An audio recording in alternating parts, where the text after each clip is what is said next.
तो एपिसोड की शुरुआत युहाओ नाम के लड़के से होती है जो कि एक जगह पर कल्टीवेशन प्रैक्टिस कर रहा था। तभी अचानक से उसके बॉडी के अंदर से कोई लाइट बाहर आने लगती है जो कि सीधे गॉड रिल्म तक भी पहुंच गई थी, जहां पर हम देखते हैं कि थैंक्सन फ्लाई कर रहा था और वो इसे देखते ही कहने लगता है कि अब फिर से एक नए सितारे का जन्म हुआ है और इसीलिए वो समझ गया था कि स्पिरिट वर्ल्ड फिर से एक नए सिचुएशन को वेलकम करेगा। तभी इसी बीच हम देखते हैं कि जियो भी वहाँ पर आ जाती है और वो थैंक्सन को देख समझ गई थी कि वह किसी चीज के बारे में परेशान है और इसीलिए वो उससे पूछती है कि क्या यह फिर से सोल लैंड के बारे में है। तब इस पर थैंक्सन उससे कहता है कि गॉड रिल्म का एक दिन मॉर्टल वर्ल्ड के 1 साल के बराबर होता है और इसके बाद वो उसे बताता है कि वैसे तो मैं सोल लैंड में और समय के लिए रहना चाहता था, लेकिन गुड एंड डिविल गॉड के वजह से मुझे मजबूर होकर गॉड रिल्म में आना पड़ा ताकि मैं यहाँ के सिचुएशन को सही कर सकूं। लेकिन मैंने उम्मीद नहीं किया था कि गॉड रिल्म में जो 20 साल गुजरे हैं केवल उतने ही समय में स्पिरिट वर्ल्ड में हजारों साल गुजर जाएंगे। और इसके बाद वो कहता है कि थैंक्स सेक्ट अब तो पूरी तरह से बर्बाद हो गया है और इसी के साथ हमें पता चलता है कि आज से 4000 साल पहले जो बदलाव हुआ था उसके वजह से सोल लैंड न केवल एक्सपैंड हो गया बल्कि इसके वजह से वहाँ पर बहुत सारे बदलाव भी हुए। तभी थैंक्सन कहता है कि गॉड रिल्म में आने के बाद मैं मॉर्टल वर्ल्ड में रूल नहीं कर सकता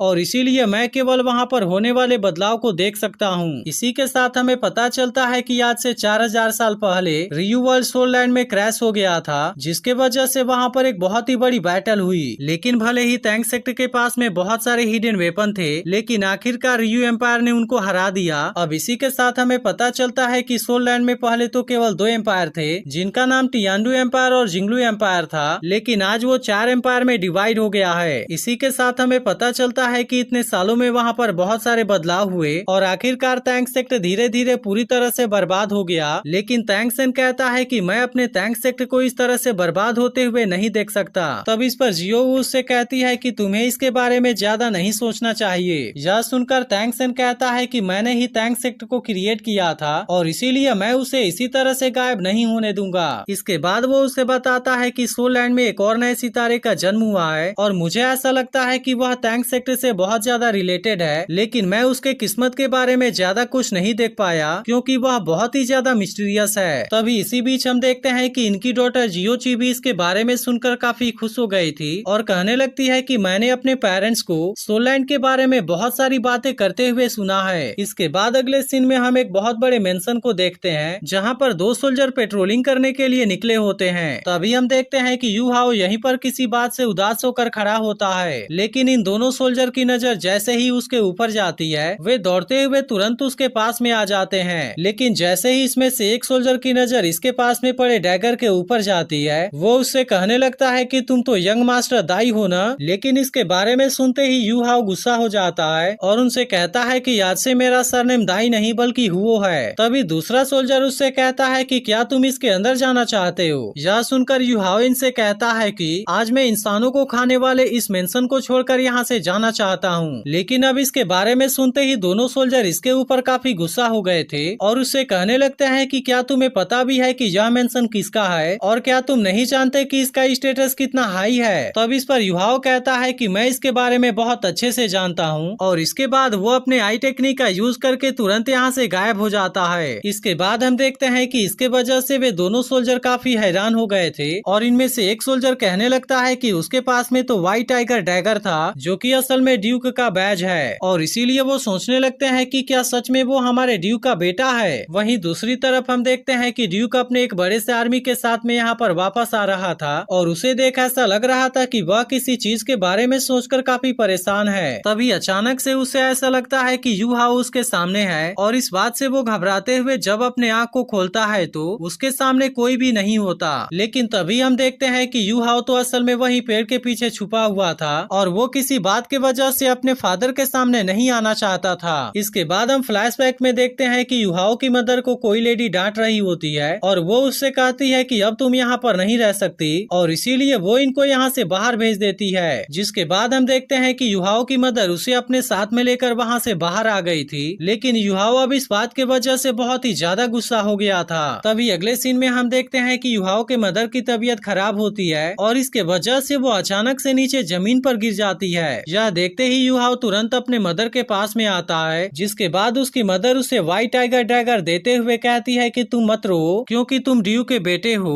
और इसीलिए मैं चाहती हूँ कि तुम इसे अपने साथ में लेकर यहाँ से चले जाओ और तुम्हें किसी भी तरह से सरवाइव करना होगा। लेकिन अब इसी के साथ हम देखते हैं कि युहाओ के मदर की मौत हो गई थी, जिस बात के वजह से युहाओ बहुत ही ज्यादा उदास हो गया था और इसीलिए इस बात के वजह से वो अपने फादर के ऊपर भी काफी गुस्सा होता है। इसके बाद वो अपने मदर को दफनाने के बाद उनसे कहता है कि इसलिए मैं एक स्पिरिट मास्टर जरूर बनूंगा। इसके बाद कहानी वापिस प्रेजेंट में आती है, जहाँ पर हम देखते हैं कि युहाओ अपने मेंशन को छोड़कर निकल गया था और वो पैदल ही कई दिनों से चलते हुए एक जंगल के पास में आ गया होता है। इसके बाद वो सोचने लगता है कि क्या मैं स्टार फाइटिंग फॉरेस्ट के पास में आ गया हूँ, क्योंकि वो जानता था कि वह जगह स्पिरिट बीस्ट की सबसे बड़ी कॉलोनी है। इसीलिए वो वहाँ पर किसी स्पिरिट बीस्ट को मारकर उसके सोल रिंग को एब्जॉर्ब करना चाहता है, ताकि उस तरीके से वो स्पिरिट मास्टर बन सके। अब इसी के बारे में सोचते हुए वो यहाँ से और भी आगे जाने लगा था, लेकिन अब उसके पास में पीने का पानी भी खत्म हो गया होता है। इसीलिए वो पानी के तलाश में एक नदी के पास में आता है, जहाँ पर इसके अंदर उसे बहुत सारी मछली दिखाई देती है और इसीलिए वो इनको खाकर अपना पेट भरने का डिसाइड कर लेता है। इसके बाद हम देखते हैं कि वो अपने व्हाइट टाइगर डैगर का यूज करके एक लकड़ी को काफी नुकीला कर देता है और अब इसके मदद से वो यहाँ पर मछली पकड़ने के लिए रेडी हो गया था। जिसके दौरान हम देखते हैं कि युहाओ काफी टैलेंटेड होता है और वो बहुत आसानी से बहुत सारे मछलियों को पकड़ लेता है। फिर अगले सीन में हम देखते हैं कि वो इनको पकाकर खाने लगा था, लेकिन तभी इसी वक्त यहाँ पर तेंगिया नाम की एक लड़की आ जाती है, जिसको पके हुए मछली में से काफी अच्छी स्मेल आ रही थी और इसीलिए वो उससे पूछती है कि क्या तुम मुझे इसे बेचना चाहोगे। तब इसके बारे में सुनकर युहाओ इसे ऐसे ही दे देता है। जिसके बाद हम देखते हैं कि तेंगिया इसे जैसे ही खाने वाली होती है, यहाँ पर उसके साथ वाला एक और लड़का आ जाता है जिसका नाम बेई था। वो तेंगिया से कहता है कि अभी तो इस लड़के ने भी खुद कुछ नहीं खाया, लेकिन क्या तुम ही इसे सबसे पहले खाना चाहती हो। जिसके बाद हम देखते हैं कि इसके बारे में सुनकर तेंगिया उसके ऊपर नाराज हो जाती है, लेकिन युहाओ तभी बेई को भी एक मछली खाने के लिए देता है, जिस पर बेई उससे कहता है लेकिन तुमने तो कुछ नहीं खाया। तब इस पर युहाओ उससे कहता है कि तुम इसके बारे में चिंता ना करो, क्योंकि मैं अपने लिए दूसरी मछली पका लूंगा। जिसके बाद हम देखते हैं कि बेई युहाओ से उसका नाम पूछता है। वहीं दूसरी तरफ हम देखते हैं कि तेंगिया को यह मछली काफी पसंद आई थी और इस बात के वजह से वह काफी खुश हो जाती है। अब इन दोनों के साथ में कुछ समय बिताने के बाद युहाओ यहाँ से जाने लगा था, इसलिए बेई उससे पूछता है कि आखिर तुम जा कहाँ पर रहे हो, क्योंकि आगे वाला जंगल काफी खतरनाक है। लेकिन हम देखते हैं कि युहाओ इनको केवल थैंक यू बोलकर यहाँ से निकल जाता है। वहीं दूसरी तरफ हम देखते हैं कि तेंगिया इस बात से परेशान होने लगी थी और बेई से पूछती है कि क्या वो स्टार फाइटिंग फॉरेस्ट में जा रहा है। तब इस पर बेई कहता है मुझे ऐसा लगता है कि उसके पास में स्पिरिट पावर है, इसलिए हो सकता है कि वो वहाँ पर सोल रिंग के लिए जा रहा हो। लेकिन तेंगिया को पता था कि युहाओ अभी काफी वीक है, जिसके वजह से उसका वहाँ पर जाना उसके लिए सेफ नहीं है। वहीं अगले सीन में हम देखते हैं कि युहाओ स्टार फाइटिंग फॉरेस्ट के एंट्रेंस पर आ गया था, जहाँ पर साफ साफ लिखा हुआ था कि इसके अंदर जाना सेफ नहीं है। लेकिन इसके बाद भी हम देखते हैं कि युहाओ को इसके बारे में कोई भी चिंता नहीं थी और वो इसी तरह से इसके अंदर जाने लगा था, जहाँ पर हम देखते हैं कि यह जगह सच में काफी सुंदर होती है और इसीलिए युहाओ को भी यहाँ पर काफी अच्छा लग रहा था। लेकिन तभी अचानक से उसे ऐसा लगता है कि कोई उसका पीछा कर रहा है, लेकिन जब वो पीछे मुड़ता है तो वहाँ पर उसे कोई भी नजर नहीं आता। पर तभी अचानक से एक जायंट बीस्ट उसके ऊपर हमला कर देता है और वो बड़े तेज स्पीड के साथ में इसके ऊपर अटैक कर रहा था।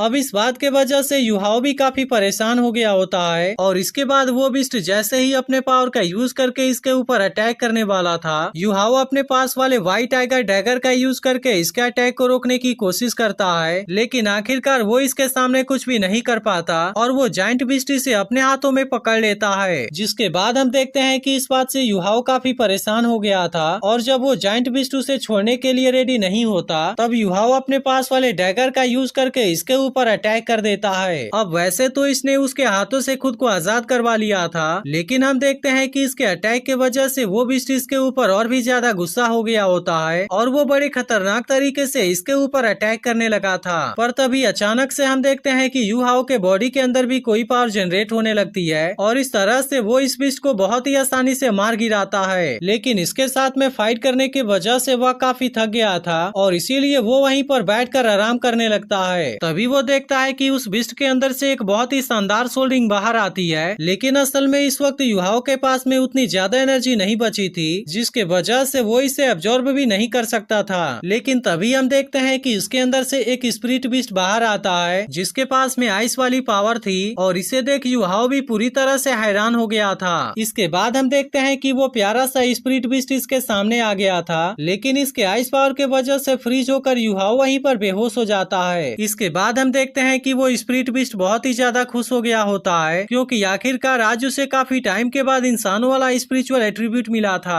तभी उसे पता चलता है कि युहाओ तो काफी कमजोर है और इसके अलावा उसकी बॉडी भी काफी नाजुक है। तभी इसी बीच हम देखते हैं कि अचानक से यहाँ पर एक और स्पिरिट बीस्ट आने लगा था, जिसके बारे में पता चलने पर वो बहुत ही ज्यादा गुस्सा हो जाता है और वो उससे कहता है कि मुझसे इसे छीनने की तुम्हारी हिम्मत कैसे हो गई। तब इस पर वो इससे कहता है कि यहाँ पर सब कुछ मेरे कंट्रोल में है और मैं इस दुनिया में अपने जैसा केवल एक हूँ। तब इस पर आइस पावर वाला सिल्क वर्म, जिसका नाम टियान मेंग था, वो उससे कहता है कि स्पिरिचुअल एट्रीब्यूट वाला इंसान को खोजना इतना ज्यादा आसान नहीं है और इसीलिए अगर तुम मेरे साथ में फाइट करना चाहते हो तो यह चीज तुम्हारे लिए बहुत ही बुरा होगा। जिसके बाद हम देखते हैं कि दूसरा वाला स्पिरिट भी तुरंत यहाँ से चला गया था। वहीं टियान मेंग अब युहुआ के पास में आकर उसे चारों तरफ से घेर लेता है, क्योंकि वो किसी भी तरीके से इसके साथ में जाना चाहता था। और तभी इसी के साथ हम देखते हैं कि यहाँ पर से कोई चीज बाहर भी आने लगी थी। अब इसके कुछ देर के बाद युहाओ की आंखें खुलती है, जिसके बाद हम देखते हैं कि वो यहाँ के नजारे से पूरी तरह से हैरान हो गया था और उसे बिल्कुल भी समझ में नहीं आ रहा था कि यह कौन सी जगह है और आखिरकार वो यहाँ पर कैसे आ गया।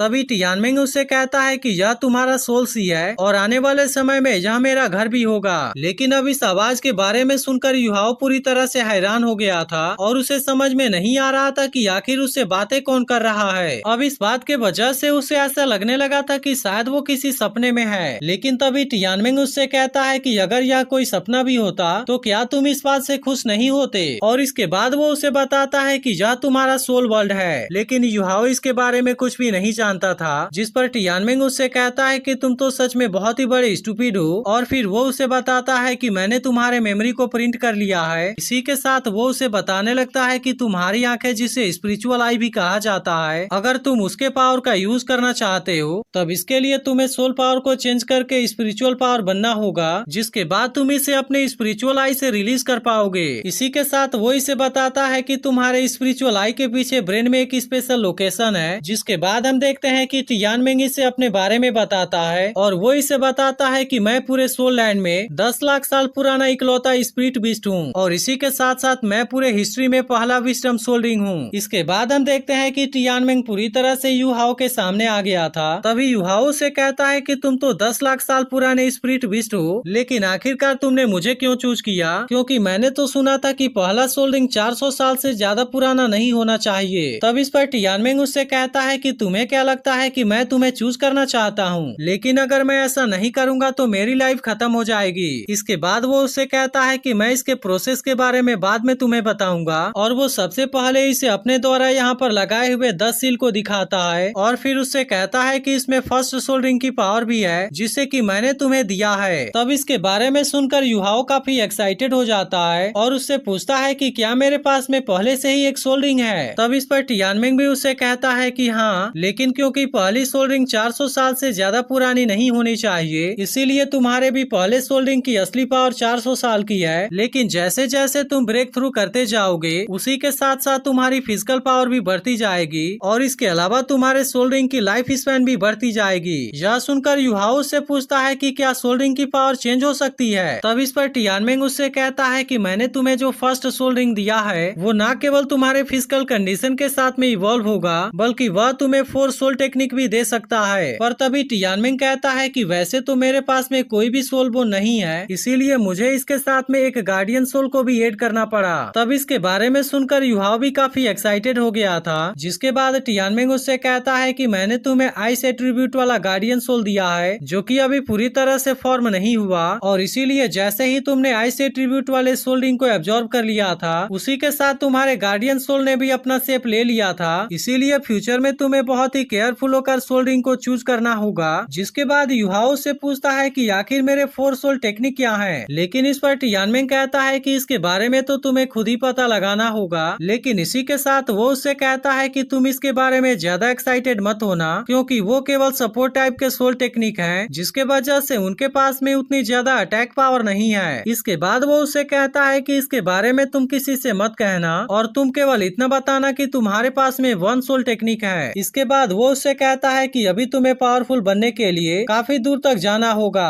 अब इसी के साथ हम देखते हैं कि यू हाओ भी इसके सभी बातों के बारे में जान चुका था, इसीलिए टियानमेंग भी अपने छोटे साइज में आ जाता है और इसी के साथ वो उसे यहाँ से बाहर भी भेज देता है। वहीं दूसरी तरफ हम देखते हैं कि तेंगिया और बेई को यू हाओ बेहोशी की हालत में मिला था, जहाँ उसके बारे में चेक करने पर बेई समझ जाता है कि यू हाओ ने जरूर ही सोल मास्टर लेवल को ब्रेक थ्रू किया होगा। इसीलिए वो तेंगिया से कहता है कि अभी इसकी बॉडी को इसके पावर के साथ में कंबाइन होने में टाइम लगेगा। जिसके कुछ समय के बाद हम देखते हैं कि यू हाओ को भी होश आ गया था और अब उसे देखते ही ये दोनों भी काफी खुश हो गए थे। इसके बाद तेंगिया उससे कहती है कि अगर तुम होश में नहीं आए होते तो फिर तुम्हें प्रोटेक्ट करना मेरे लिए भी बहुत ज्यादा मुश्किल हो जाता। इसके बाद हम देखते हैं कि वे दोनों इसे प्रोटेक्ट करने के लिए अपने अपने सोल रिंग को एक्टिवेट कर लेते हैं, जहाँ पर यू हाओ को पता चलता है कि बेई के पास में 3 सोल रिंग है, जिसमें से 2 100 साल पुराने जबकि उसमें से एक 1000 साल पुराना होता है। वहीं दूसरी तरफ हम देखते हैं कि तेंगिया के पास में भी 2 सोल रिंग होते हैं और वे दोनों ही 100 साल पुराने वाले सोल रिंग थे। अब इसके बारे में जानकर यू हाओ पूरी तरह से हैरान हो गया था, लेकिन तभी अचानक से इनके सामने 1000 साल पुराना एक अमेथिस्ट स्नेक आ जाता है, जिसे देखते ही तेंगिया बहुत ही एक्साइटेड हो गई थी और बेई से कहती है कि मैं इसे किसी भी तरह से चाहती हूँ। यह सुनकर बेई तेंगिया से कहता है कि तुम यू हाओ को प्रोटेक्ट करो, जबकि मैं इसके साथ में डील करने की कोशिश करता हूँ। इसके बाद हम देखते हैं कि तेंगिया अपने ब्लू सिल्वर ग्रास का यूज करने लगी थी, जबकि बेई अपने लाइटनिंग पावर का यूज करके इसके ऊपर अटैक कर देता है, लेकिन स्नेक ने भी इसके अटैक से खुद को बचा लिया था और वो अचानक से यू हाओ के ऊपर अटैक करने के लिए आ जाता है। यह देख तेंगिया इसके अटैक से यू हाओ को बचाने लगी थी, लेकिन इसी के साथ हम देखते हैं कि स्नेक की स्पीड बहुत ही ज्यादा होती है, जिसके वजह से इनको इसमें बहुत ही ज्यादा प्रॉब्लम हो रही थी। लेकिन इसके बाद भी वे दोनों ब्लू सिल्वर ग्रास के मदद से जंप करते हुए खुद को बचा लेते हैं, जबकि बेई फिर से अपने लाइटनिंग पावर का यूज करके इसके ऊपर अटैक कर देता है। तभी तेंगिया यू हाओ से बताती है कि बेई एक वार सोल मास्टर है, जिसकी guardian soul blue lightning T rex dragon है। तभी यू हाओ कहने लगता है कि आज पहली बार मेरी मदर के अलावा कोई मुझे बचाने की कोशिश कर रहा है। यह सुनकर टियानमेंग कहता है कि स्पीड डिटेक्शन और स्पीड शेयरिंग बेई की मदद कर सकता है। तब इसके बारे में सुनकर यू हाओ भी बेई की मदद करने के लिए रेडी हो गया था और इसीलिए वो भी अपने सोल रिंग को एक्टिवेट कर लेता है। इसके बाद हम देखते हैं कि वो अपने first soul technique soul detection का यूज करने लगा था और इसी के साथ साथ वो सोल शेयरिंग टेक्निक का भी यूज करने लगता है। अब इसके बारे में देखते ही तेंगिया भी हैरान हो गई थी और वो समझ जाती है कि यह तो यू हाओ की सोल टेक्निक है। अब सोल टेक्निक के वजह से बेई को